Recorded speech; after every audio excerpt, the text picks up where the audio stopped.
Howdy, today on Flippin Science, looking at aerobic and anaerobic respiration.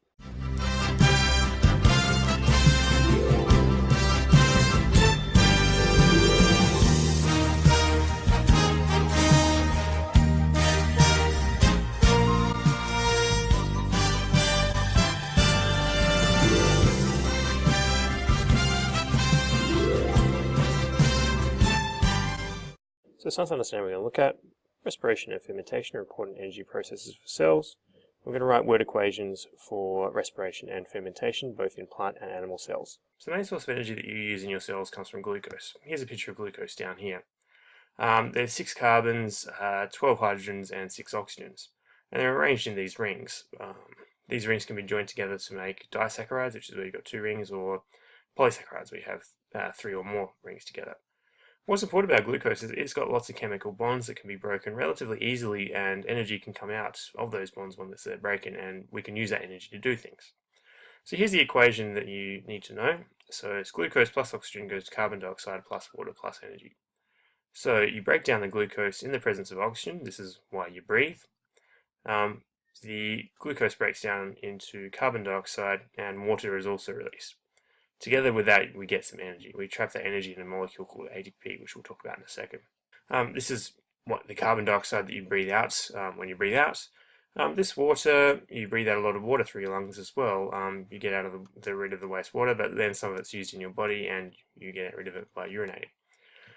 So this is the aerobic respiration equation. It's called aerobic because it's using oxygen. So here it's written as a single reaction, but it's a series of quite complicated reactions, and I'm going to just step through those. You don't need to know those, but it's interesting to see how much effort goes into breaking down a single molecule of glucose. The end result here, this energy is trapped in a molecule called ATP, which is adenosine triphosphate. ATP has 3 phosphate molecules joined together at the end of the adenosine molecule, which is this bit. And this one here can snap off, and when that snaps off, that releases energy.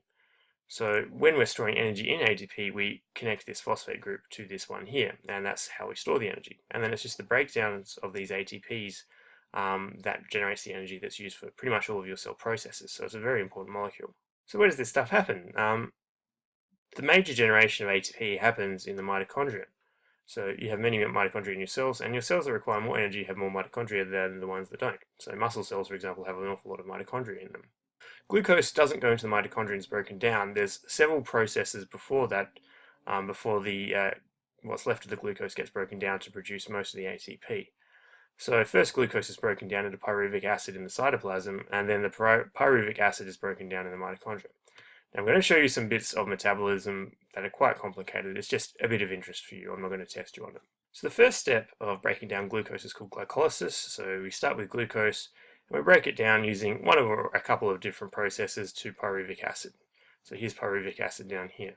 Now if you're interested in metabolism, you can study this at university, and you need to remember everything that's going on through here. It's a bit of fun. The end process, the pyruvic acid, you've essentially broken the glucose in half. So there's 3 carbons instead of the 6 carbons that you started with.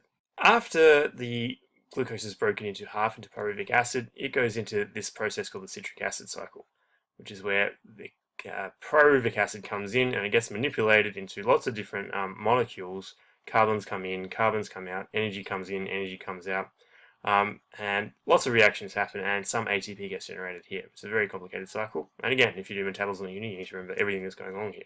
So the last bit that happens is called the electron transport chain. This is where energy that's generated from the previous process is used to generate a proton gradient, and then that proton gradient drives the generation of ATP. So the vast majority of ATP produced from the aerobic respiration happens here. And you can see oxygen's down here. This is where oxygen comes in for the process. Or one of the parts where oxygen comes in the process, I should say. This membrane is where that happens, and if you look inside the mitochondria, and we've looked at mitochondria before, you see this waviness on the inside. That's the membrane, and that's the membrane where this electron transport chain is happening.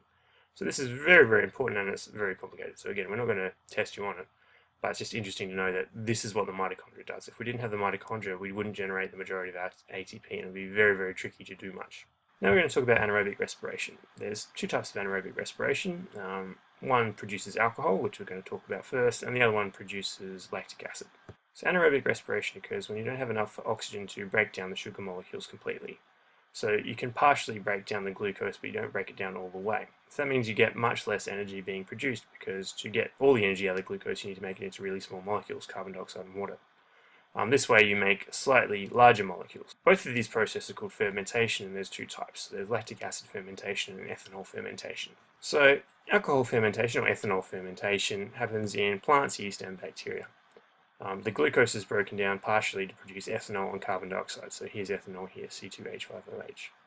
So the glucose is broken down into ethanol, and two carbon dioxide molecules come out with a small amount of energy. This isn't the only type of respiration that can be performed, but it's only produced when you have very low oxygen levels available. We use this a lot, alcohol fermentation. We use it to make our alcohols like beers and so on. So in beer you combine yeast with hops and another starch source, so a glucose source, so like wheat or barley. You heat it up, you remove oxygen from the process, you get a fermentation happening, and you get bubbles of carbon dioxide being produced, and that's the bubbles in your beer. And you get ethanol produced, and that's the alcohol that you're drinking now, drinking alcohol. The problem with this process is the ethanol that's produced, ethanol is quite toxic. It will eventually kill the cells producing it, so you can only get to a certain level of alcohol in your mix before you kill off the yeast cells that are doing the job. So one of the jobs of a brewer is to manage the level of oxygen and carbon dioxide, and also the temperatures and so on, to make sure that the yeast don't die. We also use yeast in baking. So yeast is a fungus that can do this process. We use it in baking. It's how we make dough rise. It's where the bubbles in crumpets come from. That's the yeast producing the carbon dioxide from the sugar. And they also produce ethanol, but the ethanol just evaporates away, so you don't get drunk when you eat bread. The second type of fermentation is called lactic acid fermentation, and that occurs in animals like us. So if you can't get enough oxygen into your muscle cells, for example, you can do this lactic acid fermentation to break down sugar and release some energy that your muscles can still use. The number of ATPs you get produced is fewer, so you only get 2 ATPs produced per molecule of glucose versus 38 in aerobic respiration. So it's a very, very low energy process, but it's still handy to keep you running if you're trying to run away from something, for example. So here's the equation down here. So we've got glucose producing lactic acid and energy. The lactic acid just cut the glucose in half. So C6H12O6 goes to C3H6O3. So 3 is half of 6, 6 is half of 12. So that's the way that I remember this equation. Why is this important? Like I said, sometimes you just can't get enough oxygen to all the cells in your body if you're running away from a lion or a tiger, for example, or if you're in a race, I guess, in more peaceful times. So you still need to break down sugar in your cells so that the cells will move, and therefore your muscles move, and therefore you can run away. But you can't get enough oxygen in there, so this is a way of doing it. Your body can break down the lactic acid later to get the energy back, but that's when you're not running anymore, and you can breathe more oxygen, get some more oxygen into your body to break down those leftover lactic acid molecules.